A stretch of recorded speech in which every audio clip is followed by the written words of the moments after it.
Welcome to Diacardia on this Sunday morning or Sunday afternoon.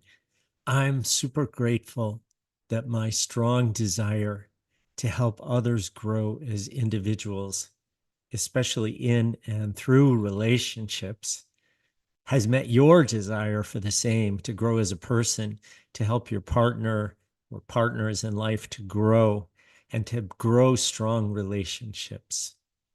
I honor your desire to grow and to have your partner and your relationship grow. And I welcome you to this organized practice at how we do that, at how we grow relationships. And let's have fun with it. So, Diacardia, speaking from heart to heart. I'm glad to see that some of you have already tested the chat down in the bottom right. It's our one way, really, to communicate with each other in this. So, I'm eager to share, to hear anything you have to say. But this experience is primarily for you to share some ideas, for me to share some ideas with you, and for you to share an experience with your partner. So feel free to chat. You could tell us where you are or how you are. It would be helpful for me to know if you have a partner with you, because much of this, as you've probably seen, is geared toward people having partners. So glad to have you here. If you don't have a partner, please stay with us and we'll try to adapt in different ways. You can think about how to share this experience with a partner and make it come live. So awesome. So this is the setup. We'll have kind of 5 segments here. I'll spend a few minutes sharing with you some ways to quiet yourself. We'll actually practice that. Then about 8 minutes from me, that's probably as much as anybody can take, on diacardia and specifically gratitude, which this is the pilot. Some of you experienced a pilot a year and a half ago, but this is really the actual restart. So why start with gratitude? Then I'll give you about 4 minutes to set up your diacardia, to think through, how is this conversation different than the way that my partner and I normally converse with each other? How do we increase the chances that we'll be diacardia, we'll be heart to heart? And then the bulk of the time will be for you to work with your partner, to play with your partner. So about 25 minutes for that. And then you're welcome to return. I would love to have you return and tell me a little bit and tell each other a little bit what your experience was like or what might be different for you. But that's really optional. And there'll be a very quick survey at the end that I will share with you. Great. So we'll begin with quieting. And what we're going to do are 4 full nasal in and out breaths. So basically like that. You can't get this exercise wrong. Now, I will say that gurus and yogis spend their whole life trying to do what we're all born doing, which is breathing. We do it in our sleep. We do it on a tennis court. We do it no matter where we are, when we're in an ER or when we're just sitting still watching TV. So you can't get it wrong. Don't worry about that. So the goal of this is just to notice the breath. So you may notice it in your nose, you may notice it in your chest, in your belly. Just sort of notice the breath. And when you drift away, which if you have a brain like about 99.99% of the people in the world, you will drift away to what you have to do later in the day or what happened or what's on TV or any number of things, a pain in your big toe. It's just an opportunity to come back. So notice and come back to the breath. So here's what we'll do. I will suggest that you do 4 in and out breaths, and that on the first one, you just notice yourself breathing. On the second one, really pay attention to the in-breath and just see, where does the breath go? What does it feel like? Stay with the breath. On the third one, do the opposite. Stay with the in-breath if you can. Stay with your breath on the in-breath, but really focus on the out-breath, paying attention. And then the fourth one, see what happens when you focus both on the in-breath and the out-breath. So I'll get you started. The idea is about 4 counts in and about 6 counts out, but I'll count them for you so that all you have to do is focus on your breath. So through the nose, in, 2, 3, out, 2, 3, 4. In for 4. So 2, 3, 4. Out for 6. 2, 3, 4, 5, 6. Again, in through the nose.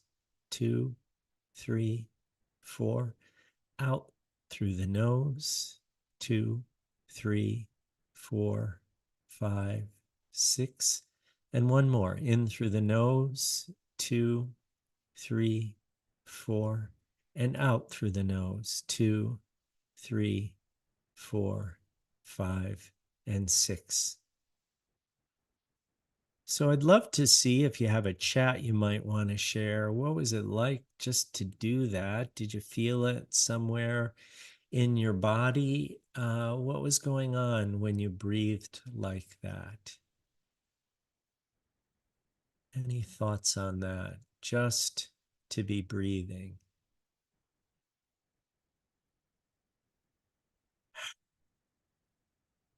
There's a little bit of lag in the YouTube chat, so I may not see right away.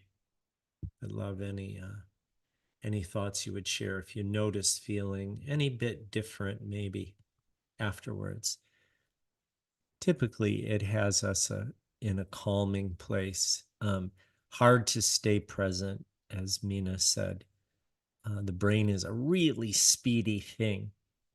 This is important for 2 reasons. We're just setting a foundation for this session, but it's also helping us for when we listen.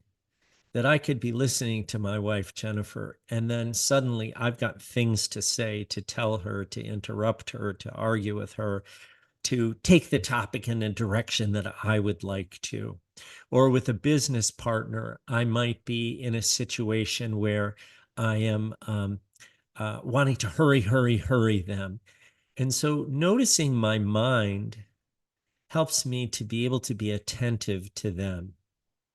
I had a student tell me a little while ago that the most important thing that they thought they learned in my class was to listen to other people because they knew what they knew, but they didn't necessarily know what the other person was thinking or feeling or planning or strategizing. And so we actually become much more knowledgeable, much more wise when we pay attention to what other people are saying. But our brain is a fierce competitor. It's always staying with us. Um, Great. Love these comments in the chats. It can be calming. It can be hard to stay present. It definitely helps, Daniele, to have posture that supports you and supports the way that you breathe. Okay, so hopefully having quieted a little bit, we come to the meat of the work here today. And what I want to share with you is that this Diacardia 1, I always start with gratitude.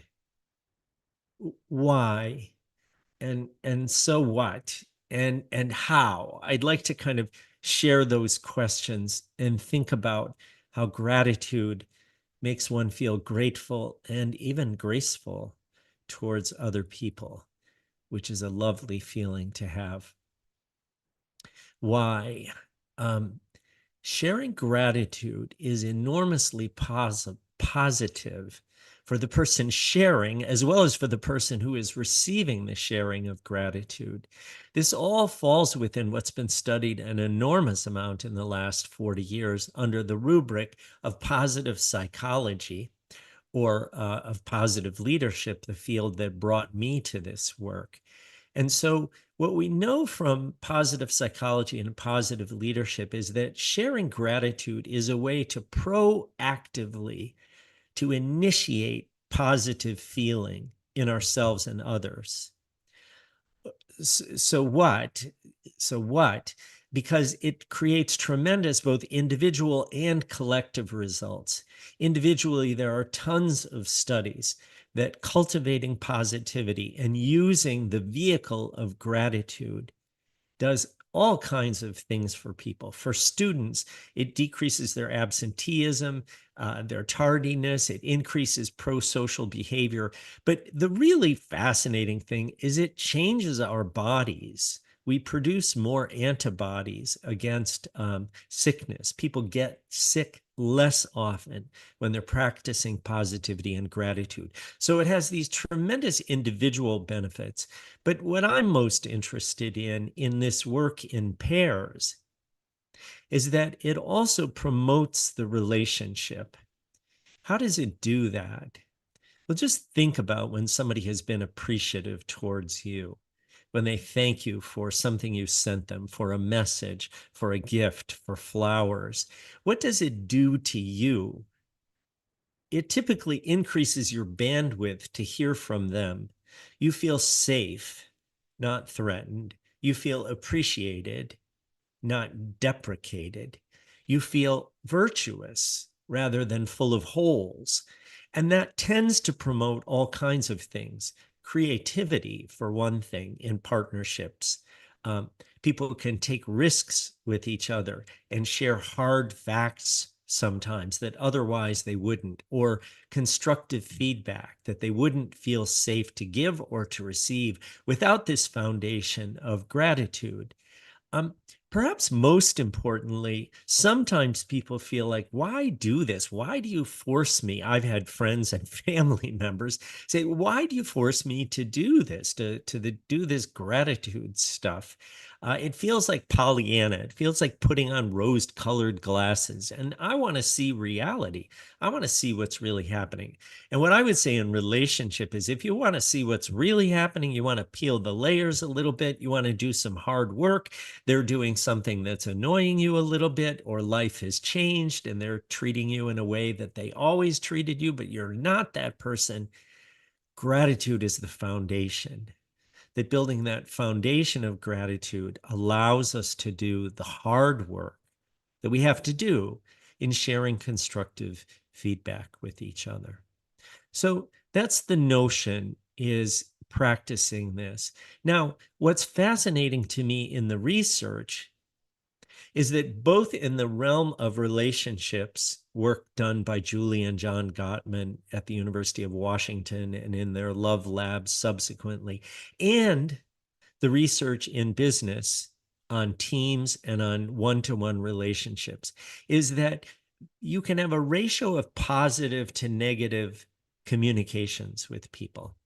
And we would think in life that, if you share one-on-one, one positive, one negative, or maybe you have to tilt the axis a little bit and you have to give two positives for every one constructive or negative comment. It turns out those ratios are way off, that both in the Gottman's research on marriage and in the research on constructive partnerships in business and in teams, the correct ratio, the thriving ratio is 5-to-1. 5 points of appreciation for 1 point of criticism. So this is a standard you can think about. And what we'll do today is just practice with that, because it's not always easy like anything else. So what I'm going to invite you to is a conversation with your partner, or plan that conversation if you happen to be on this call by yourself, as some of you are. I noticed, Dave, that you're Sans partner today, and perhaps somebody else is. So you could think through how to do this.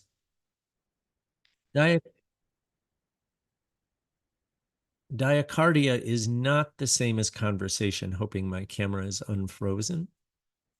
Um, so instead of conversation, think of yourself as an interviewer this morning or this afternoon, that you're going to interview your partner like a journalist would. You're trying to get the backstory, trying to get the full story. And most importantly, especially if you watch great journalists, maybe some of you listen to Terry Gross on Fresh Air or others like her, the question is very short, very short. And they're spending the vast bulk of their time listening. My coaching partner, Debbie Phillips, was told when she first learned to coach in the first round of coaches that she should spend 90% of her time on a coaching call listening. An amazing sort of standard. So this is less a conversation, a back and forth, a right and wrong. Yeah, that's true, but here's my opinion, but oh, I'm really different, but, and much more of two one-way conversations. So one will interview and then the other. You could think about it as a first date, unless you were me. My first dates back in the days were how much could I talk about myself, how interesting I was, how fascinating my ideas were, and my family was, and my background was. But really, that aspect of the first date where you're thirsty for learning, who is this person? Now, that's hard. Some of us, Jennifer and I, married almost 40 years. It's very easy to slip into what you always already knew about the other person. Nothing is a surprise. It's all stuff you knew. You're trying to invite yourself like you were following your breath to follow the person. Okay, here's specifically how I want to invite you to do it. The practice is really simple that you're just going to say, I'm grateful for. And as you'll recall, I'm going to give you 20 minutes for this. So we'll be back at about 10:45 or 1:45, depending where you are. And you don't have to come back if you don't want to. This screen that I'm putting up now, I will leave up for you. So some suggestions when listening and then when speaking. I start with the listening because it's always more important in this. So first, beginner's mind. We try to not know or be a caring, curious listener, that even when you're hearing something you think you've heard 100 times before, see if you can listen for it. Second, notice your nonverbals, including the nonverbal of patient waiting. As with your breath, you were doing nothing. But, a simple nod, yeah, right, yeah, oh, those are really helpful and grease the wheels for your colleague. Third, ask if you're stopped, if your partner is stopped and they're stuck and they've just run out of stuff, you might ask open-ended questions like, well, what did you especially appreciate about that? When did you first notice that that was important to you? How is it different than other experiences? But for the most part, most of you will be able to speak for the entire half of your time for 10 minutes. So I'll give you some clues that you could speak about or some prompts. You could speak about how you're grateful for nature in your past and the present, maybe here in Oakland, a beautiful sunny morning. What are you grateful for in nature? You could speak about family, the family you came from, the family you're in, the family that's beginning. Jennifer and I could talk about two grandchildren for the entire 20 minutes, and that's fine. There's no right or wrong way to do this. You could talk about friends. You could talk about work and what you appreciate, especially if you are here today with a work partner. You could speak about meaning. What are you grateful for? What are the values that are important to you in your life and that give you shape and purpose in what you're doing? Talk about yourself. What a weird thing, but what are you grateful for? I'm grateful, for instance, for my passion about pears and about how we can really make relationships outstanding and they contribute so much. I'm so grateful that I have that little chip in my brain. So you could talk about yourself. And then importantly, try not to skip the part about the other. What are they being? How are they being? How are they doing things? How are they trying things? I know for my part, I especially appreciate the ways in which Jennifer and I don't necessarily mesh, but we can talk about that. And I can appreciate when she's trying to do something that isn't natural for her. And she can appreciate when I'm doing something that's not natural for me, like cleaning things, like paying attention to little things rather than having my head in the clouds all the time. Okay, that's the layout. So I just want to say this. Oftentimes, one person loves this stuff and the other person finds it a little bit more difficult. Do it the way you want to do it. So you could free form this whole thing in your time, in your 10 minutes. You could just talk in any direction you want, or you can sequentially move through these. And then you could agree to go back and forth if you wanted. That might be more comfortable for one or both of you to just take different topics and go back and forth. But again, try to be a listener in that time, not a converser. That's the whole setup. So I'm going to go silent now. My partner is going to join me on the other side of the table, and we're going to do the same exercise as you. And if there's anything you'd like to chat that you're confused about or that I could help with, absolutely let me know. Looking forward to joining you on the other side if you can hang with us for 20 minutes. So that would be at 10:48 my time. So I will start a timer. I'll let you know at the 10-minute mark. Enjoy.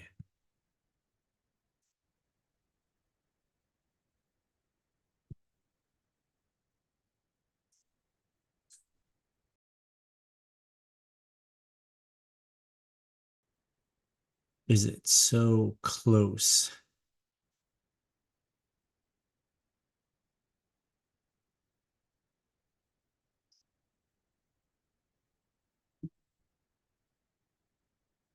Yeah, interesting that it could feel weird. Who knows the reasons? What do you think? The context that you're doing it with others, the sense of being in some sort of atmosphere where you have to do it right.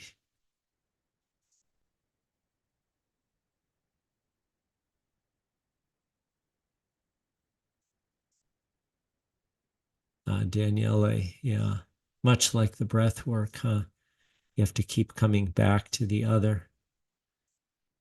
Cece, how wonderful that there's a lot of love over there, and feeling grateful that you guys gave yourself the space to experience that. Wonderful. Well, as you know, this is a pilot edition.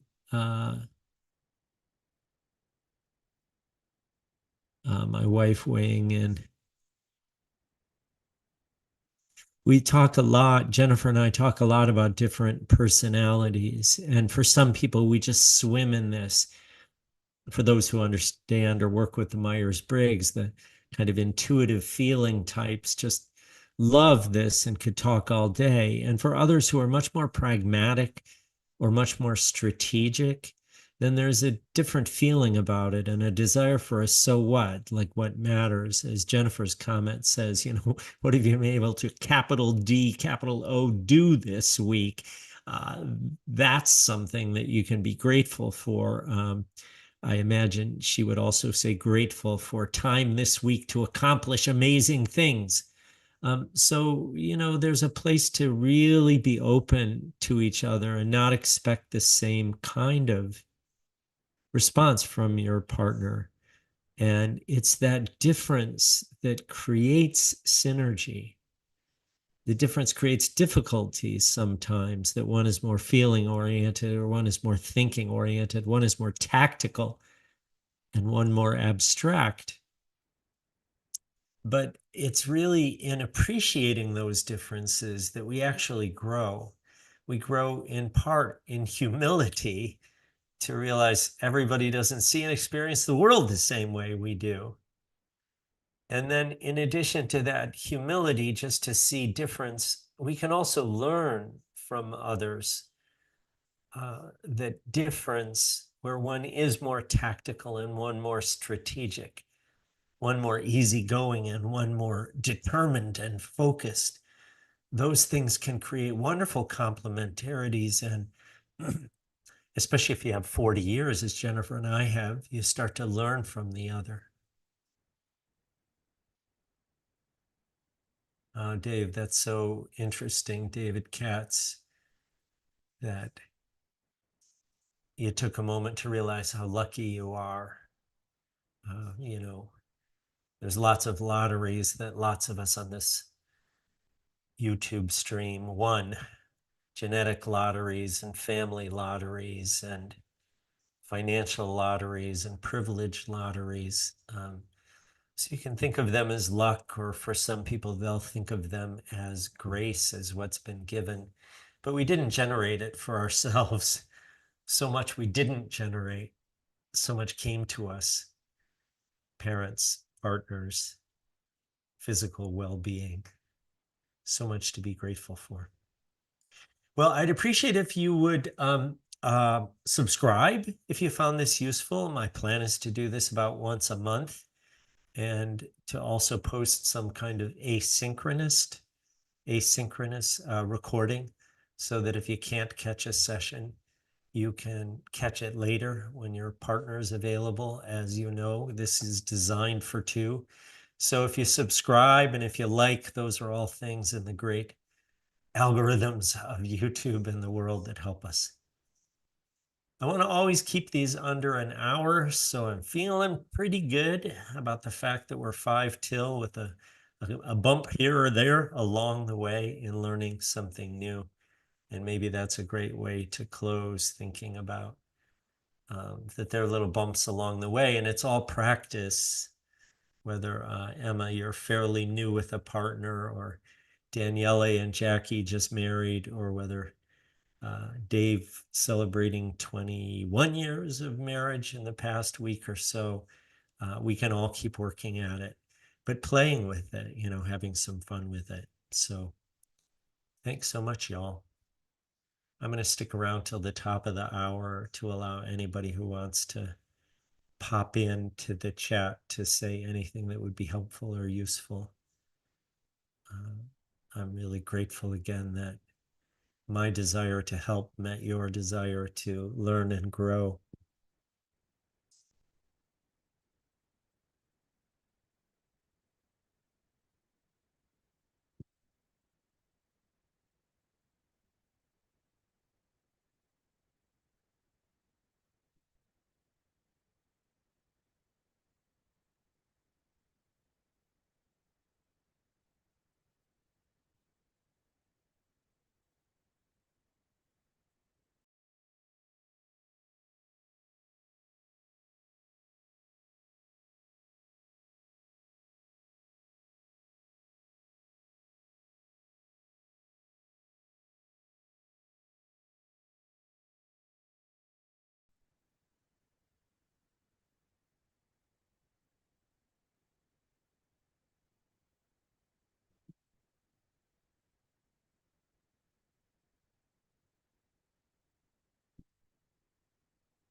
Thank you for the subscriptions, and thanks for the thanks. It's gratifying to me. Another version of grateful. Gratifying to share things that really matter. Jennifer and I were talking on the break about how in our family, I push people to do gratitude, and nobody likes to be pushed.